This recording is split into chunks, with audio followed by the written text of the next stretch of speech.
తెలంగాణపై బీజేపీ జాతీయ నాయకత్వం సంతృప్తితో ఉందా? మెజారిటీ స్థానాలు తెలంగాణలో సాధించబోతున్నాము అనే ధీమాను పార్టీ అగ్రనేతలు వ్యక్తం చేస్తున్నారా? ఇంతకీ తెలంగాణలో పార్టీ అగ్రనాయకత్వానికి ఎందుకు సానుకూల దృక్పథం ఏర్పడింది? పార్టీ వర్గాల్లో ఎటువంటి చర్చ జరుగుతోంది? మోడీ బహిరంగ సభలు సూపర్ డూపర్ సక్సెస్ అవడంతో పార్టీ శ్రేణులు ఆనందంలో ఉన్నారు. మరీ ముఖ్యంగా మోడీ బహిరంగ సభలో ప్రజల నుంచి మంచి రెస్పాన్స్ వస్తుందని నేతలు అంటున్నారు. ప్రధాని మోడీ, అమిత్ షా తెలంగాణలో విస్తృతంగా పర్యటించారు. తెలంగాణలో ప్రజల స్పందన చూశాక దాదాపు 12 సీట్లు వస్తాయని జాతీయ నాయకత్వం అంచనా వేస్తున్నట్లు తెలుస్తోంది. ముఖ్యంగా కాంగ్రెస్ ఇచ్చిన 6 గ్యారంటీలను నెరవేర్చకపోవడంతో ప్రజల్లో తీవ్ర అసంతృప్తి నెలకొందని పార్టీ వర్గాల్లో చర్చ నడుస్తోంది.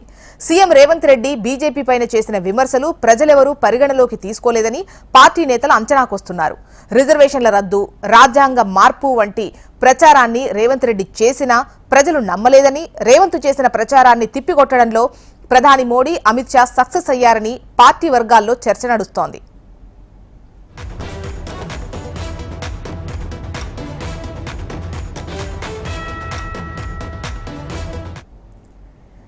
తెలంగాణపై బీజేపీ జాతీయ నాయకత్వం సంతృప్తిగా ఉందా? మెజారిటీ స్థానాలు తెలంగాణలో సాధించబోతున్నాము అనే ధీమాను పార్టీ అగ్రనాయకత్వం వ్యక్తం చేస్తున్నాయా అంటే అవుననే సమాధానం వినిపిస్తోంది. మరి వాళ్ళ ప్లస్లేంటి? తెలంగాణలో ఎన్ని సీట్లు వచ్చేటువంటి అంచనా వాళ్లకుంది? వీటన్నింటికి సంబంధించి వివరాలు మనకు రాజిరెడ్డి అందిస్తారు. రాజిరెడ్డి, చెప్పండి. బీజేపీ జాతీయ నాయకత్వం తెలంగాణపై ఫుల్ ఫోకస్ పెట్టింది. ముఖ్యంగా వాళ్ళ అంచనా ఏంటి? ఎన్ని సీట్లు వస్తాయి? ముఖ్యంగా వాళ్లకు సంబంధించిన సానుకూల అంశాలు ఏంటనుకుంటున్నారు?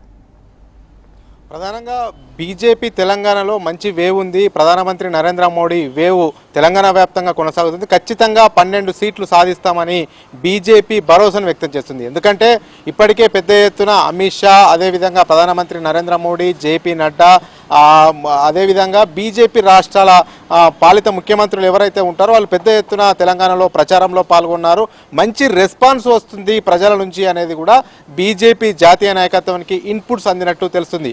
ఎందుకంటే తెలంగాణలో ఎప్పుడు ప్రధానమంత్రి నరేంద్ర మోడీ పర్యటించినా, బహిరంగ సభల్లో పాల్గొన్నా ఎంతమంది పాల్గొన్నది అనేది ముఖ్యం కాదు, ప్రజల నుంచి ఎంత రెస్పాన్స్ వస్తుంది అనేది ముఖ్యము. అంటే పెద్ద ఎత్తున బహిరంగ సభలకు ప్రజలు పాల్గొన్నా ప్రజల నుంచి వచ్చే రెస్పాన్స్ను బట్టే పొలిటికల్ పార్టీల భవిష్యత్ ఆధారపడి ఉంటుంది. అయితే తెలంగాణలో ప్రధానమంత్రి నరేంద్ర మోడీ ఏ బహిరంగ సభలో ఎక్కడికి వెళ్ళినా కానీ మోడీ మోడీ మోడీ అనే నినాదాలు పెద్ద ఎత్తున మారుమోగిపోతుండడంతో ఖచ్చితంగా పాజిటివ్ వేవ్ నడుస్తుంది. తెలంగాణ ప్రజల నుంచి మంచి రెస్పాన్స్ వస్తుందనేది కూడా బీజేపీ జాతీయ నాయకత్వం భావిస్తుంది. ఇక్కడ ఖచ్చితంగా మెజార్టీ స్థానాలు సాధిస్తాము అనేది కూడా ఆశాభావం వ్యక్తం చేస్తుంది. ఎందుకంటే ఇక్కడ ఎన్నికల ముందు కాంగ్రెస్ అధికారంలోకి రాకముందు 6 గ్యారంటీలు ఇచ్చింది. ఆ 6 గ్యారంటీలు అమలు చేయడంలో వైఫల్యం చెందింది అనేది కూడా పెద్ద ఎత్తున ఎస్టాబ్లిష్ చేసింది, ప్రజల్లోకి తీసుకెళ్లగలిగింది. మొదటగా డిసెంబర్ 9 పెట్టారు, వాయిదా పెట్టారు. తర్వాత 100 రోజుల్లో అమలు చేస్తామని చెప్పారు.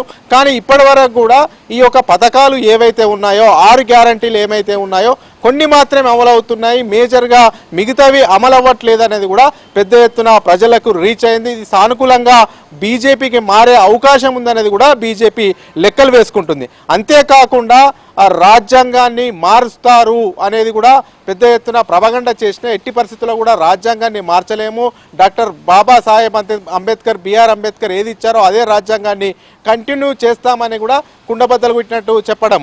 అంతేకాకుండా రిజర్వేషన్లు పూర్తిగా రద్దు చేస్తుంది బీజేపీ అనేది కూడా పెద్ద ఎత్తున కాంగ్రెస్ ప్రచారం చేసింది, ఆరోపణలు చేసింది. ప్రచార ఆయుధాన్ని కూడా ఇదే వాడుకుంది కాంగ్రెస్.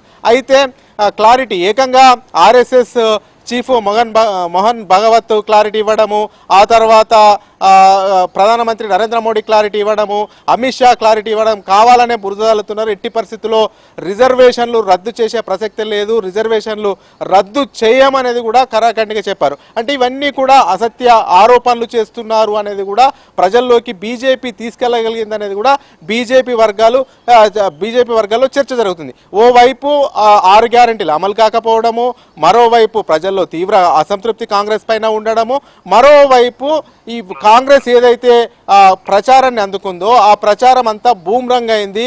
ప్రజలకు ఒక క్లారిటీ వచ్చింది. అందరూ కూడా బీజేపీ వైపు మొగ్గు చూపుతున్నారు. ఎస్పెషల్లీ తెలంగాణలో పెద్ద ఎత్తున అటు బీఆర్ఎస్ పార్టీకి సంబంధించి ఇటు కాంగ్రెస్ పార్టీకి సంబంధించినటువంటి ఓట్లు కూడా క్రాస్ అవుతాయి. బీజేపీకి అనుకూలమైనటువంటి పవనాలు తెలంగాణలో వేస్తాయి. మెజార్టీ స్థానాలు సాధిస్తామనేది కూడా ఒక ఆత్మవిశ్వాసాన్ని అయితే బీజేపీ వ్యక్తం చేస్తుంది.